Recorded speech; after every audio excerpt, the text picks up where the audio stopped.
chia tay nhau thôi.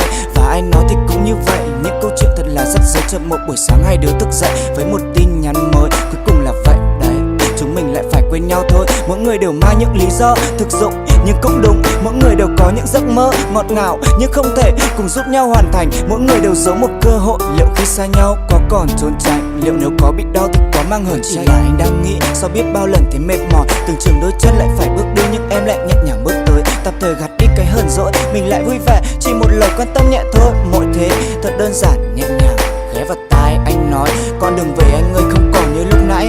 Không có em bắp má bờ vai, không có cái tay trái anh nắm khi trên xe, không có gió bên tai những lời thì thầm em hát đường về anh nghe cũng đủ để quên đường xa và lạnh khi đêm. Bao giờ em từng nghĩ hoặc muốn cảm giác đến một ngày em không hề khóc, không hề buồn, không hề cảm thấy cô đơn, khẽ tô điểm cho đôi môi nhạt, vẫn soi gương chải tóc và hát về một thứ gì nó tốt đẹp và to lớn hơn mọi thứ ràng buộc về nhau, hơn tất cả mọi thứ từng thuộc về nhau.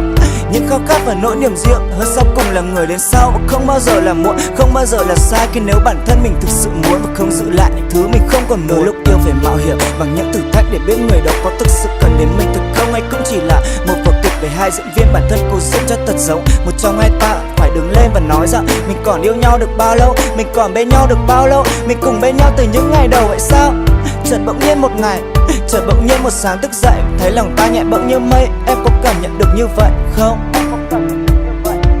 Em cần phải chủ động hơn sau những khoảng thời gian không khớp giữa hai đứa mình. Duyên và số liệu có hòa hợp không thể quyết định trong một sớm về một gia đình. Bỗng một ngày em đã từng nghĩ đến một ngày, đã từng suy tính, đã từng nhắm mắt, đã từng buông xuôi và hoài mong về một người có lẽ chỉ mang được sự ấm áp từ bên trong, về một người có lẽ chỉ mang được sự an phận từ trong lòng, về một người có thể lo được cho em cuộc sống, về một người thật giàu những điều em cần và hy vọng. Rồi bỗng nhiên đến một ngày khi chúng mình dừng lại, nhìn về cái quãng đường đi qua và phía trước thật xa lạ.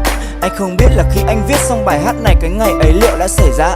Anh không biết là sẽ luyến tiếc điều gì cả, và anh chỉ biết rằng là ta không còn thuộc về nhau như lúc trước, không thực sự cần đến, không cảm giác ấm êm, không còn những hòa quyện đã từng đem lại cho nhau bị thay vào ấy. Mọi thứ lại như chưa từng quen thuộc, xoáy vào một vòng vây cuốn hết tất cả trở về em hiện tại. Không phải hôm qua hay là ngày mai mà chính là ngay cái lúc này. Anh cũng nghĩ em có cùng suy nghĩ như vậy, bản thân anh cần phải cố gắng và sẽ chứng tỏ rằng suy nghĩ chỉ là suy nghĩ. Và nếu có chăng đó thực sự là tương lai, nó thực sự có xảy ra hay không là do hai chúng ta có thực sự muốn về nó. Hãy dành cho nhau một ngày mới, không phải đi chơi, nói hết ra những điều còn đang mơ ngơ, những câu hỏi, những mong chờ, những bí mật, những giấc mơ. Đôi lúc yêu phải mạo hiểm bằng những thử thách để biết người đó có thực sự cần đến mình thật không, hay cũng chỉ là một vở kịch về hai diễn viên bản thân cố diễn cho thật giống. Một trong hai ta phải đứng lên và nói rằng mình còn yêu nhau được bao lâu, mình còn bên nhau được bao lâu, mình cùng bên nhau từ những ngày đầu vậy sao?